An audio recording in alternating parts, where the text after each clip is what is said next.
Halo, apa kabar? Salam jumpa pemirsa. Senang sekali Nusa Tenggara Timur hari ini kembali hadir menjumpai Anda. Ya pemirsa, sejumlah informasi menarik dan teraktual dari berbagai daerah di Nusa Tenggara Timur telah kami siapkan untuk Anda. Mengawali perjumpaan kita berikut cuplikan berita utama. Jelang pilkada serentak, parpol mulai berburu bakal calon.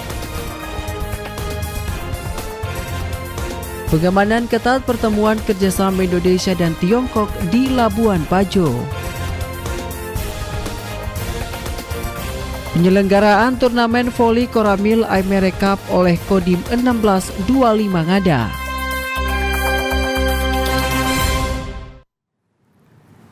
Dan pemirsa, cuplikan berita utama tadi akan kami rangkai dengan informasi menarik lainnya bersama saya Alfonso di Araujo. Ya, dan saya Rambu Nitbani. Pemirsa, inilah Nusa Tenggara Timur hari ini selengkapnya untuk Anda.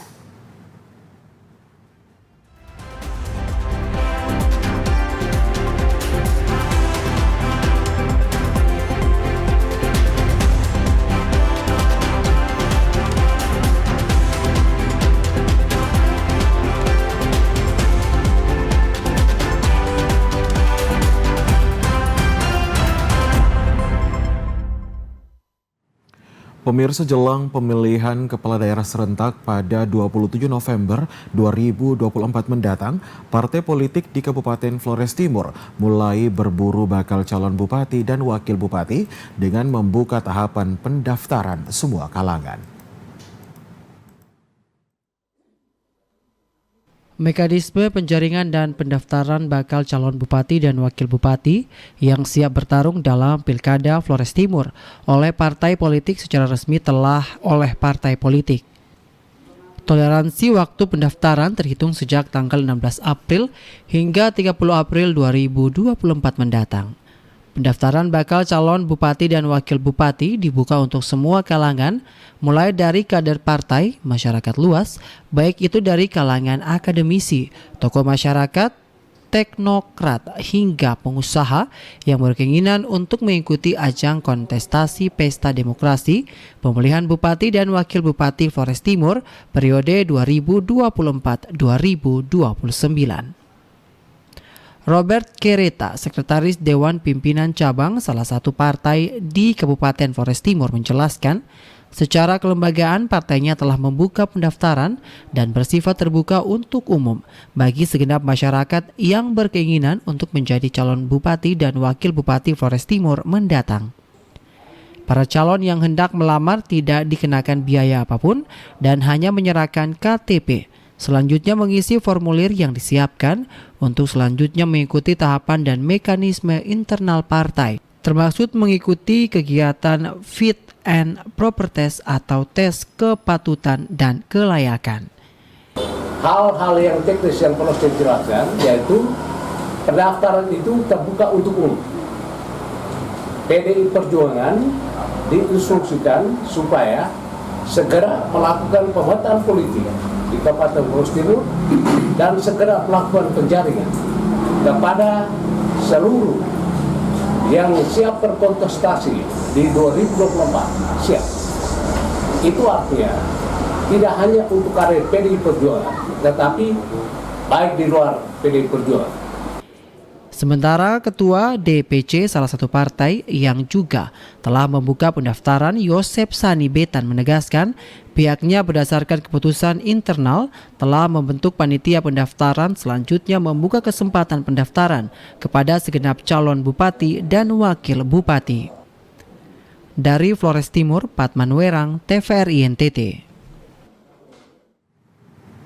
Ya pemirsa, Aliansi Mahasiswa Kelompok Cipayung Flores Timur menduga kematian ibu dan bayi dari Desa Bunga Muda, Kecamatan Klubagolit pada Maret 2024 lalu ketika proses persalinan di Rumah Sakit Dr. Hendrik Fernandes. Larantuka adalah akibat kelalaian dan malpraktik dari petugas medis. Ketua GMNI Flores Timur Julius Badin menegaskan hasil investigasi dan sejumlah bahan yang dikumpulkan oleh mahasiswa kuat dugaan bahwa kematian ibu dan bayi asal Desa Bunga Muda, Kecamatan Klubagolit di Rumah Sakit Umum Dr. Hendrikus Fernandes Larantuka beberapa waktu lalu saat proses persalinan adalah kelalaian dan malpraktek yang dilakukan oleh tenaga medis. Pihaknya terus melakukan advokasi dan pendampingan kepada keluarga korban agar persoalan ini dapat ditempuh melalui jalur hukum demi keadilan dan kemanusiaan untuk mengungkapkan kebenaran agar peristiwa serupa tidak terulang kembali. Benang merah yang kami temukan dan kami mengambil sebuah hipotesis bahwa kematian Ibu Novi ini merupakan murni kesalahan penanganan rumah sakit. Kenapa? Karena proses penanganan yang lambat dengan adanya dalil bahwa proses administrasi belum diselesaikan. Sehingga hari ini saya bertanya mewakili teman-teman Cipayung, lebih penting tulisan dokumen di atas kertas putih ataukah nyawa manusia? Ataukah jiwa nyawa manusia dengan satu anak yang tidak bersalah? Ketua GMNI Flores Timur terus mendesak pemerintah daerah Flotim agar segera mengumumkan hasil audit maternal perinatal eksternal tentang akibat kematian ibu dan bayi dari Desa Bunga Muda, Kecamatan Klubagolit pada Maret 2024 lalu, sehingga kasus ini dapat diketahui secara jelas oleh segenap masyarakat Kabupaten Flores Timur. Dari Flores Timur, Patman Werang, TVRI NTT. Kita ke berita lainnya, pemirsa. Hujan deras yang kembali mengguyur Kabupaten Malaka dan sekitarnya mengakibatkan puluhan rumah di Desa Owan Mane, Kecamatan Malaka Barat terendam banjir.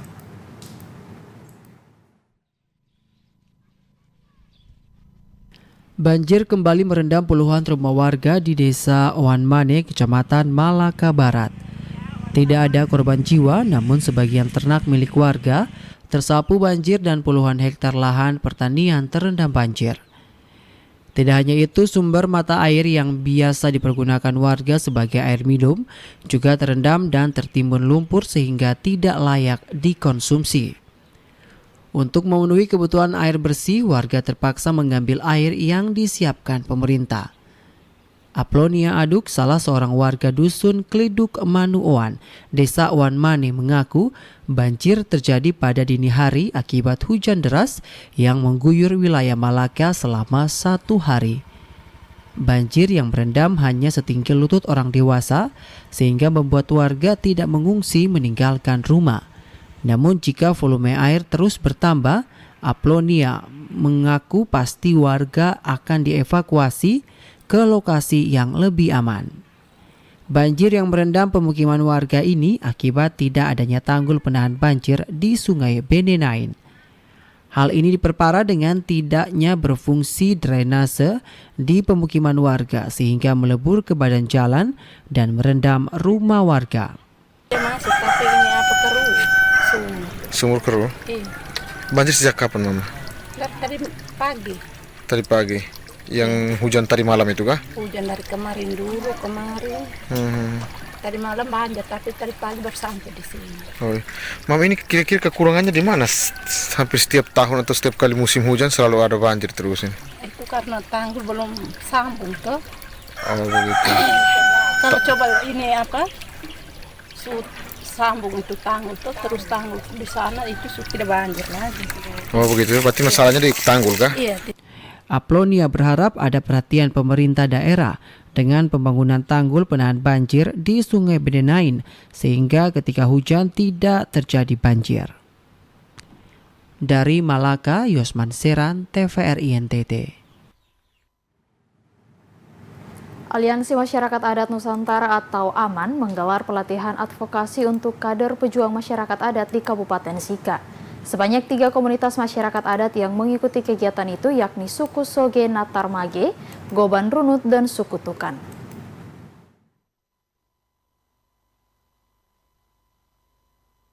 Deputi 2 Sekjen Aman Bidang Politik Erasmus Cahyadi mengatakan pelatihan advokasi bertujuan untuk meningkatkan kemampuan masyarakat adat dalam rangka membela dirinya terhadap hak-hak masyarakat adat di tengah kebijakan politik hukum yang belum berpihak. Dalam kegiatan itu pihaknya berdiskusi dengan komunitas masyarakat tentang strategi memperjuangkan hak masyarakat adat. Kegiatan ini untuk meningkatkan kemampuan masyarakat adat dalam rangka membela dirinya terhadap membela dan memperjuangkan hak-hak masyarakat adat itu sendiri di tengah situasi politik hukum maupun kebijakan nasional dan daerah yang belum berpihak sampai sekarang ini. HGU mestinya tidak bisa keluar dalam situasi area yang menjadi konsesinya itu masih dalam keadaan sengketa, keadaan konflik. Sementara Ketua Perhimpunan Pembela Masyarakat Adat Nusantara, Samsul Alam Agus mengatakan, tujuan pelatihan advokasi itu juga untuk mempersatukan masyarakat adat agar tidak terpecah belah dan tetap solid menolak izin perpanjangan hak guna usaha HGU PT Kris Rama. Ya, ini juga menjadi catatan bagi ATR BPN bahwa kondisi ini menggambarkan begitu ketidaktelitian ya yang dilakukan oleh pemerintah dalam ini ATR BPN dalam menerbitkan. Kami akan mencoba memastikan langkah yang tepat ini bentuknya seperti apa ya. Tetapi kami menduga bahwa ada ketidaksesuaian ya. Ada ketidaksesuaian, ada pelanggaran peraturan yang dilakukan oleh pemerintah. Nah, itu nantinya akan kami melihat ya langkah yang tepat itu seperti apa. Apakah melalui satu langkah hukum ya, melalui satu gugatan, atau bisa juga ini dikategorikan sebagai perbuatan melawan hukum oleh penguasa. Samsul Alam mengaku pihaknya saat ini tengah berdiskusi untuk mengambil langkah hukum atas penerbitan SK perpanjangan hak guna usaha HGU meski tanpa persetujuan masyarakat adat. Dari Kabupaten Sika, Amar Ola, TVRI NTT. Pemirsa, Labuan Bajo, Kabupaten Manggarai Barat menjadi lokasi penyelenggaraan pertemuan internasional dialog tingkat tinggi atau DNA Mekanisme Kerja Sama Indonesia dan Republik Rakyat Tiongkok. Kepolisian Polres Manggarai Barat, Polda Nusa Tenggara Timur melakukan apel gelar pasukan pengamanan pertemuan internasional dialog tingkat tinggi dan mekanisme kerjasama Indonesia dan Republik Rakyat Tiongkok. Karo Ops Kepolisian Daerah Nusa Tenggara Timur, Kombes Pol Deoniju D. Fatima mengatakan, pertemuan internasional ini dilaksanakan mulai hari ini 18 April sampai dengan 20 April 2024. Labuan Bajo sebagai lokasi penyelenggaraan pertemuan akan dijaga ketat oleh personil gabungan dari unsur TNI Polri dengan total pasukan sebanyak 500 personil. Kita kepolisian dan TNI Polda Nusa Tenggara Timur beserta seluruh instansi terkait khususnya Kabupaten Manggarai Barat dan seluruh aparat telah menyiapkan untuk melaksanakan pengamanan terhadap pertemuan delegasi Republik Rakyat Tiongkok dengan Indonesia yang keempat di wilayah Labuan Bajo yang mulai dari hari ini sampai tanggal 20. Hari intinya kami aparat TNI Polri serta instansi terkait telah menyiapkan segala sesuatu untuk melaksanakan pengamanan terhadap kegiatan ini. Diinformasikan dalam pertemuan tersebut akan hadir beberapa petinggi delegasi dari Republik Rakyat Tiongkok dan Indonesia, dihadiri oleh Menteri Koordinator Bidang Kemaritiman dan Investasi Luhut Binsar Panjaitan. Dari Manggarai Barat, Alexandro Hatol, TVRI NTT. Ya, selain melakukan pengamanan di pusat kota Labuan Bajo sebagai lokasi utama penyelenggara pertemuan internasional dialog tingkat tinggi dan mekanisme kerjasama Indonesia dan Republik Rakyat Tiongkok, aparat gabungan TNI Polri juga melakukan pengetatan di seluruh destinasi wisata yang akan dikunjungi tamu delegasi.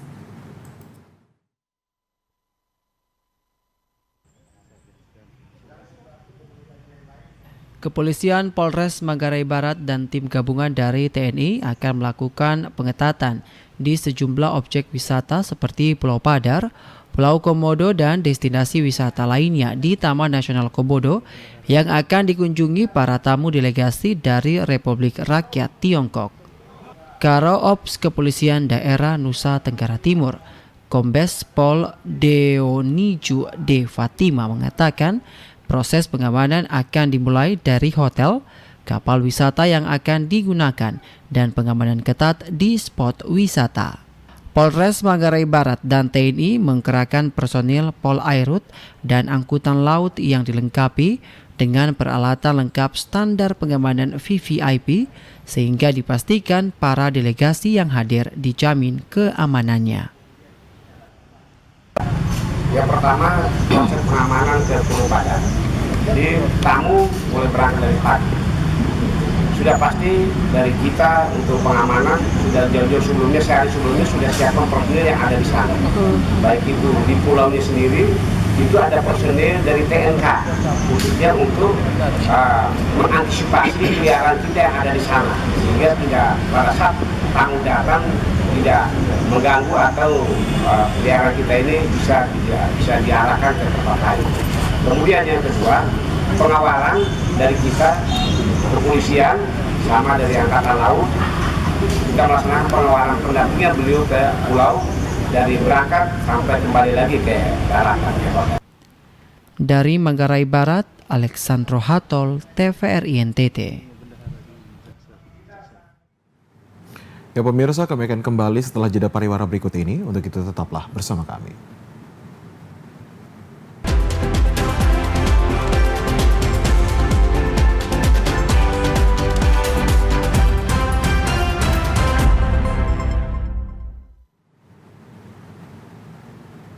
Terima kasih Anda masih bersama kami di Nusa Tenggara Timur hari ini. Kita ke berita selanjutnya, pemirsa. Ruas Jalan Baumata Bismarak saat ini sedang dalam proses usulan status jalan Kabupaten Kupang. Penetapan status jalan penting agar mempermudah proses perbaikan dan juga peningkatan ruas jalan ketika dalam kondisi rusak. Ruas Jalan Baumata Bismarak merupakan jalan utama menghubungkan dua kecamatan, yakni Kecamatan Taibenu dan Kecamatan Nekamese, dan juga menjadi jalan alternatif bagi masyarakat dari Kecamatan Amarasi Barat yang melewati Jalan HR Koro. Kendati demikian, ruas jalan ini kondisinya memprihatinkan karena mengalami rusak berat akibat termakan usia. Selain mengalami rusak berat dan harus diperbaiki, ruas jalan ini juga tidak berstatus. Warga sebenarnya sudah beberapa kali menyampaikan protes karena pemerintah Provinsi Nusa Tenggara Timur dan Kabupaten terkesan mengabaikan kondisi jalan. Kepala Dinas PUPR Kabupaten Kupang, Mateldius Sana mengatakan saat ini pemerintah Kabupaten Kupang sedang mengusulkan untuk ditetapkan status sebagai jalan kabupaten. Hal ini dilakukan karena tahun 2023, Dinas PUPR Provinsi mengeluarkan surat keputusan terkait status jalan di Provinsi Nusa Tenggara Timur, tidak dicantumkan ruas Jalan Baumata Bismarak. Setelah mengetahui hal tersebut, Dinas PUPR Kabupaten Kupang mengusulkan ke Bupati untuk menetapkan ruas Jalan Baumata Bismarak menjadi jalan kabupaten. Dengan demikian, setelah ditetapkan sebagai jalan kabupaten, maka ruas Jalan Baumata Bismarak bisa dikerjakan. Baumata Bismarak itu kan kemarin status jalannya tidak jelas apakah jalan provinsi kah. Jadi kami setelah koordinasi dengan provinsi, mereka sudah tetapkan SK jalan provinsi dan jalan Baumata Bismarak itu tidak masuk di dalam jalan provinsi, sehingga kami sudah sementara dalam persiapan untuk diusul menjadi jalan kabupaten dan sementara diajukan ke kabupaten untuk ditandatangan. Kadis Mateldi Sana berharap dalam waktu dekat surat keputusan Bupati Kupang tentang penetapan status Jalan Baumata Bismarak bisa ditetapkan agar bisa dianggarkan dan dikerjakan. Dari Kabupaten Kupang, Krispoto, TVRI NTT. Ya pemirsa, meskipun menjadi pusat perekonomian, namun Kampung Wuring, Kelurahan Wolomarang, Kabupaten Sika masih jauh dari perhatian pemerintah. Selain akses jalan rusak, di Kampung Wuring juga tidak ada tempat penampungan sampah sementara.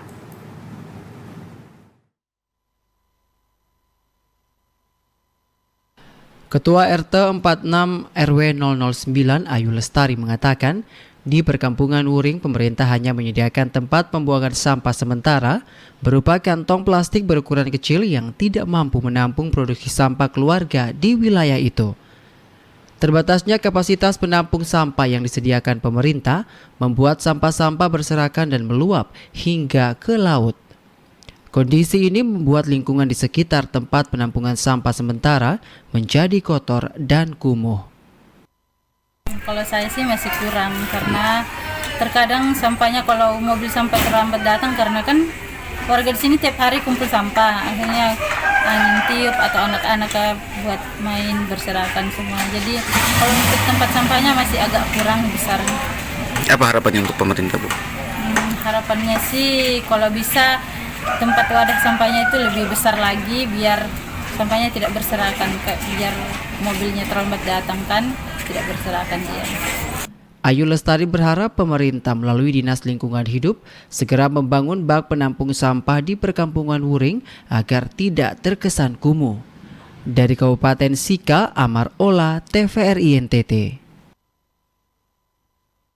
Ya pemirsa, bantuan langsung tunai atau BLT di Desa Oe Susu yang bersumber dana desa untuk tahun 2024 hanya disalurkan bagi 15 keluarga penerima manfaat atau KPM.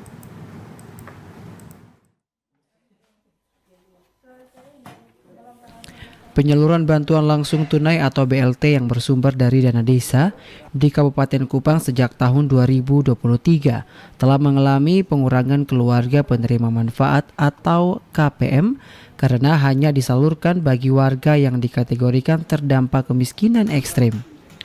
Bahkan untuk tahun 2024 kembali mengalami pengurangan KPM yang sangat signifikan.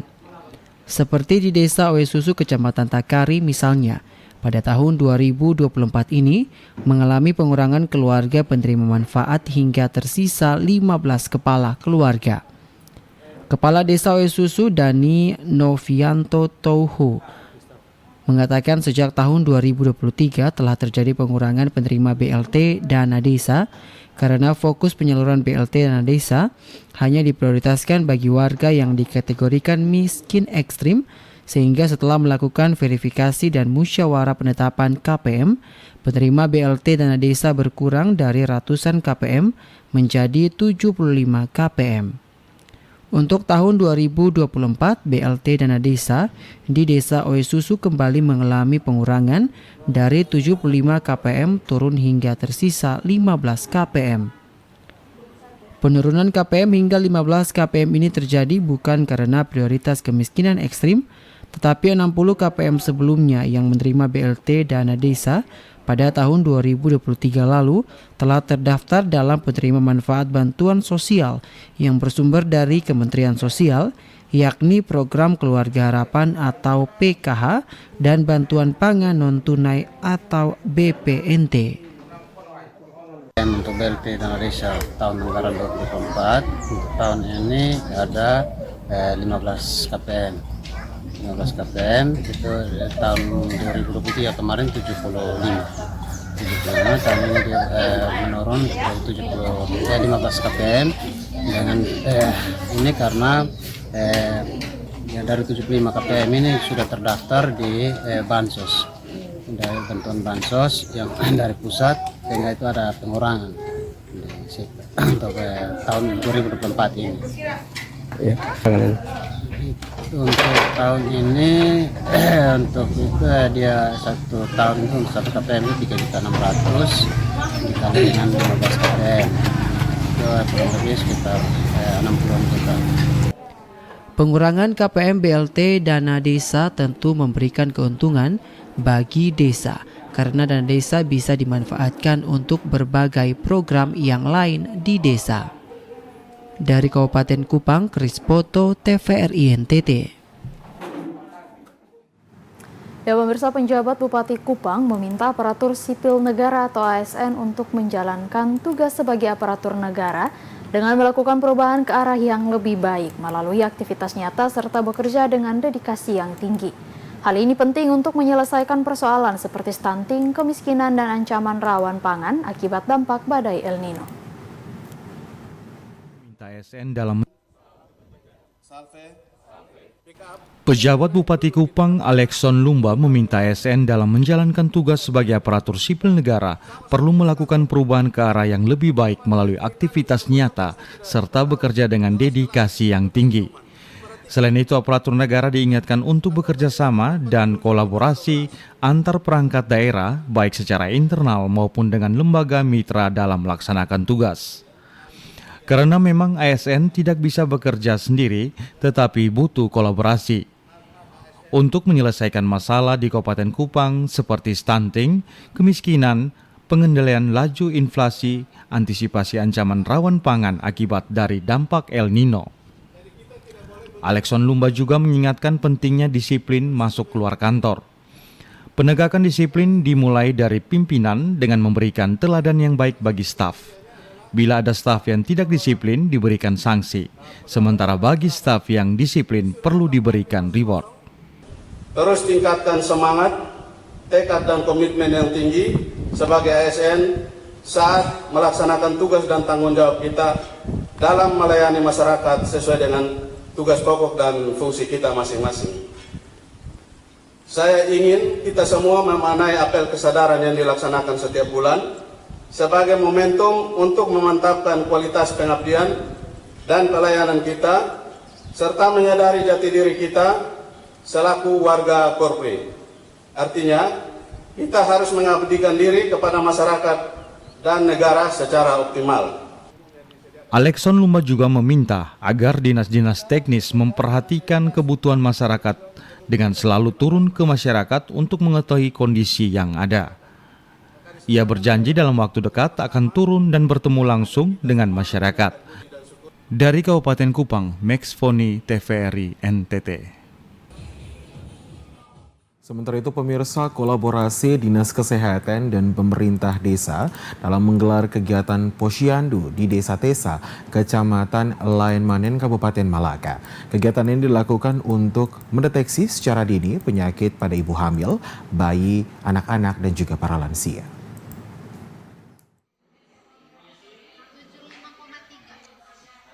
Posyandu dilakukan tim Dinas Kesehatan Kabupaten Malaka atas kerjasama dengan pemerintah Desa Tesa guna mendeteksi kesehatan ibu hamil, anak-anak, dan orang tua. Kegiatan berupa timbang berat badan, pemeriksaan darah lengkap, dan pemberian vitamin bagi anak-anak dan ibu. Kepala Bidang Kesehatan Masyarakat pada Dinas Kesehatan Kabupaten Malaka, Febrianus Seran, mengatakan kegiatan posyandu bagi anak-anak dan para ibu hamil dilakukan dengan tujuan untuk mengetahui secara dini penyakit yang diderita anak-anak atau bayi dan para ibu hamil. Selain itu juga dilakukan pemeriksaan kesehatan bagi para lansia dengan pengecekan darah lengkap. Kegiatan posyandu ini pun dapat menurunkan dan mengatasi stunting di Desa Tesa, Kecamatan Layan Manen. Perangkat Desa Tesa, Wenceslaus Klaus Seran, mengatakan kegiatan merupakan kolaborasi pemerintah desa dengan Dinas Kesehatan Kabupaten Malaka sebagai bentuk usaha mengatasi stunting di Desa Tesa khususnya. Ini adalah kegiatan yang sangat bermanfaat untuk masyarakat, terutama bagi manfaat-manfaat masyarakat seperti balita, kemudian ibu hamil, ibu menyusui, remaja putri, dan lansia. Dan ini mereka harus melakukan kegiatan 3 bulan posyandu karena kesehatan bagi diri mereka harus perlu dicek setiap bulan. Posyandu rutin dilakukan setiap bulan sehingga dapat menjamin kesehatan bagi anak-anak, ibu hamil, dan para lansia. Dari Kabupaten Malaka, Yosman Seran, TVRI NTT. Kita ke Kabupaten Ngada, pemirsa. Walau liburan lebaran telah usai, tetapi wisatawan maupun masyarakat lokal masih saja mendatangi destinasi wisata bersama keluarga untuk sejenak bersantai menikmati panorama alam, sembari bercengkrama untuk menghabiskan waktu dalam rasa kekeluargaan yang penuh canda dan tawa.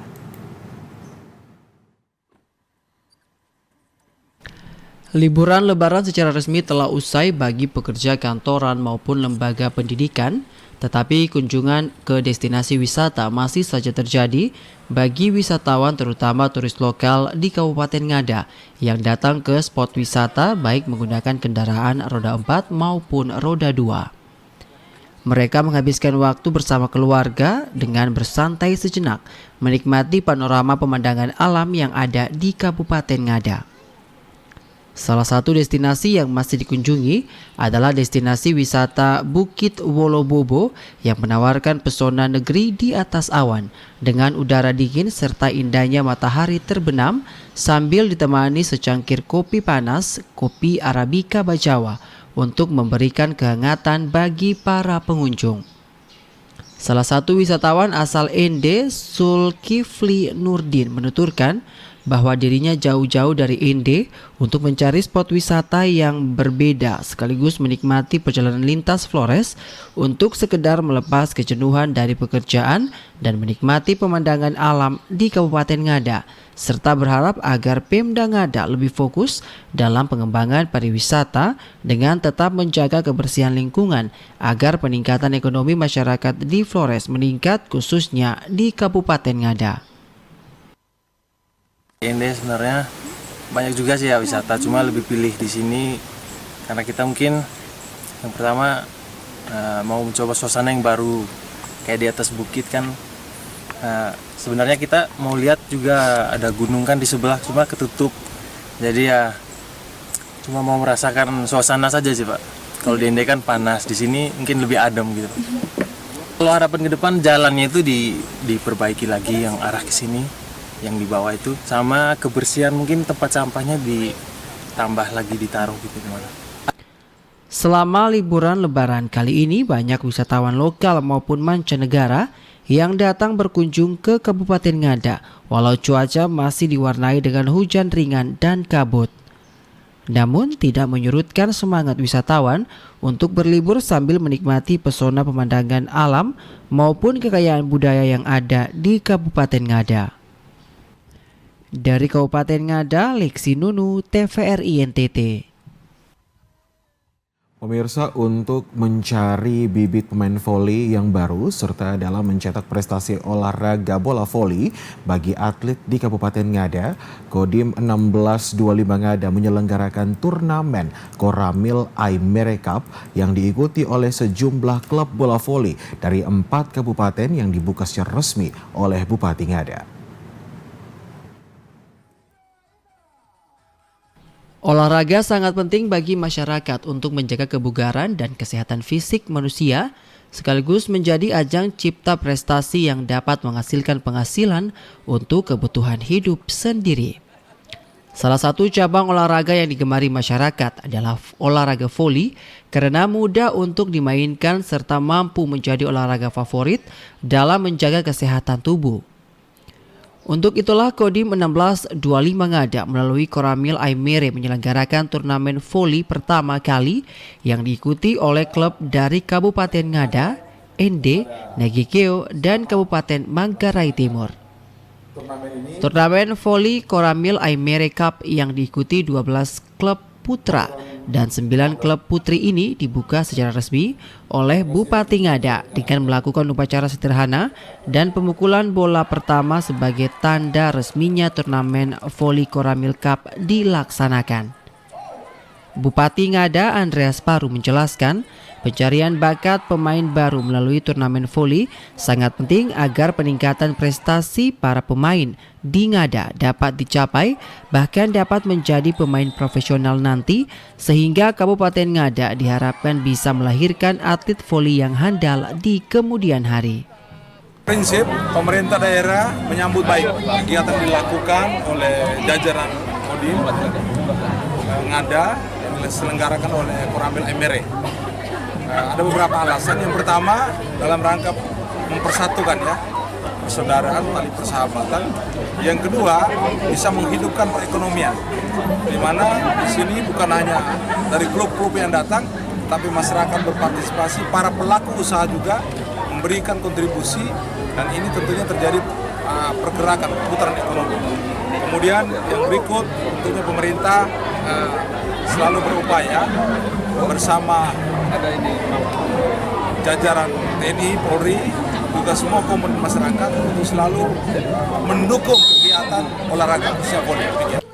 Pembukaan turnamen Koramil Aimere Cup walau baru pertama kali diselenggarakan, tetapi langsung mendapatkan perhatian dari masyarakat dengan memenuhi lapangan pertandingan untuk bisa memberikan dukungan terbaik bagi tim kesayangan mereka dengan menjunjung tinggi sportivitas. Dari Kabupaten Ngada, Lexi Nunu, TVRI NTT. Informasi selanjutnya pemirsa, sampah organik masih menjadi persoalan yang dihadapi masyarakat yang belum sepenuhnya bisa diatasi. Untuk mengurangi permasalahan sampah organik, salah seorang lulus sekolah menengah pertanian membuat ekoenzim dari limbah organis. Selain untuk mengurangi volume sampah organik, juga bermanfaat bagi lingkungan dan kesehatan manusia.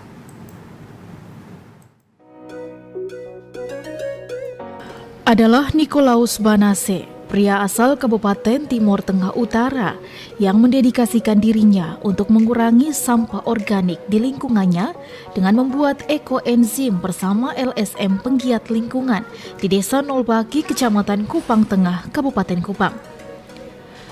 Pria parubaya yang biasa disapa Niko ini kurang lebih sudah 1 tahun memproduksi ekoenzim. Ekoenzim yang dihasilkan tidak saja dipergunakan sendiri, namun juga dibagikan secara gratis kepada para petani di lingkungan tempat tinggalnya. Bahkan, pria 46 tahun ini sering diundang ke berbagai komunitas untuk membagi pengalaman dalam membuat ekoenzim. Ekoenzim adalah produk ramah lingkungan yang mengandung konsentrasi enzim yang tinggi. Enzim-enzim tersebut berasal dari bahan organik seperti buah-buahan dan sayuran yang difermentasi dengan bantuan mikroba. Proses fermentasi ini menghasilkan cairan kaya akan enzim, asam amino, dan probiotik yang sangat bermanfaat bagi lingkungan dan kesehatan manusia. Konsep ini pertama kali diperkenalkan oleh Dr. Rosukon, pendiri Asosiasi Pertanian Organik Thailand tahun 1980-an.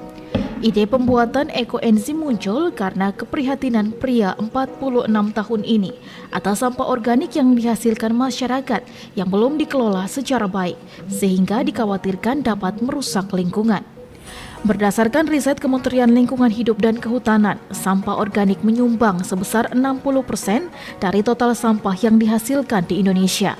Umumnya, pengolahan sampah organik yang sering dijumpai seperti membuat sampah organik menjadi kompos. Adapun alternatif lainnya yang dapat dilakukan adalah membuat ekoenzim. Sebagai produk ramah lingkungan, ekoenzim memiliki berbagai macam manfaat dalam kehidupan sehari-hari, di antaranya pembersih multifungsi, pengurai limbah organik, dan cairan disinfektan. Proses pembuatan ekoenzim ini sangat saya memilih 4 hal penting. Hal yang pertama itu terkait dengan kesehatan masyarakat. Hal yang kedua tentang ekologi tanah atau kesehatan tanah. Hal yang ketiga tentang lingkungan. Hal yang keempat bagaimana kita mengatasi limbah sampah organik yang terbesar di dunia itu 60%. Maka kami punya tekad bahwa mengatasi hal tersebut dengan membuat ekoenzim. Konsep pengelolaan sampah menjadi ekoenzim diharapkan bisa mengurangi penumpukan sampah di TPA, bahkan dapat memutus distribusi sampah organik karena tidak diolah sendiri oleh rumah tangga.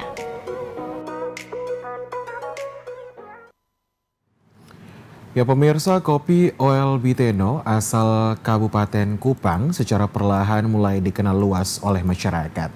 Kandungan asam malat yang lebih tinggi membuat kopi Oil Biteno memiliki aroma yang khas seperti aroma buah, sehingga kopi jenis Arabica ini dicari oleh penikmat kopi. Kabupaten Kupang tidak hanya terkenal dengan keindahan alamnya, tetapi juga kelezatan kopi khasnya yang menggoda lidah para penikmat kopi.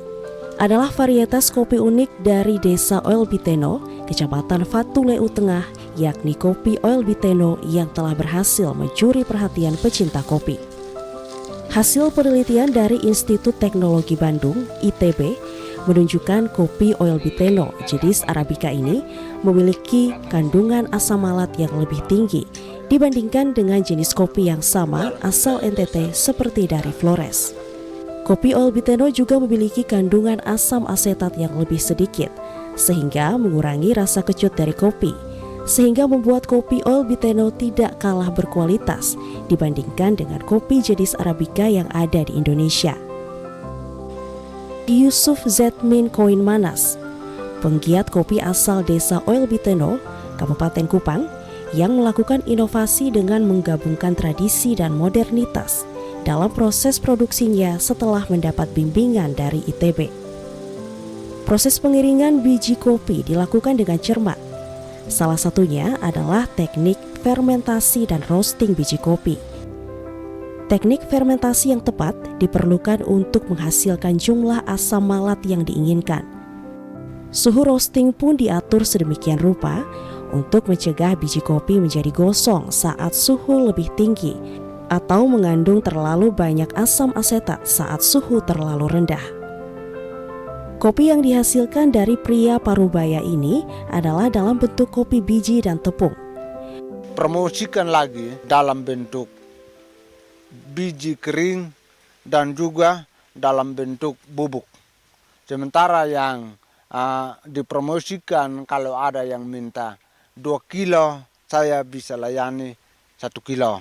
Mereka tanya, kenapa begini Bapak? Saya bilang, kita berbagi rasa, supaya semua bisa dapat rasa dulu, supaya semua bisa kenal bahwa di Oil Biteno ada kopi. Keunggulan lain dari kopi Arabica Oil Biteno yakni mampu tumbuh dan berkembang pada ketinggian 800 hingga 1.200 meter di atas permukaan laut. Warga desa ini mulai menanam kopi sejak tahun 2010 dengan anakan diperoleh dari Dinas Pertanian dan Ketahanan Pangan Kabupaten Kupang. Melihat kopi Oil Biteno mulai dikenal, pemerintah desa tahun 2023 melakukan program pengembangan kopi Oil Biteno dengan menggerakkan seluruh masyarakat desa menanam kopi. Ya saudara, informasi terkait kopi Oil Biteno tadi sekaligus mengakhiri perjumpaan kita hari ini. Ya, terus saksikan Nusa Tenggara Timur hari ini yang menyajikan informasi secara santun, lugas, dan berimbang hanya di TVRI NTT Media Pemersatu Bangsa. Akhir kata saya Rambo Nikbani. Dan saya Alfonso de Araujo mewakili seluruh kerabat kerja yang bertugas mengucapkan terima kasih atas kebersamaan Anda. Selamat melanjutkan aktivitas Anda dan sampai jumpa.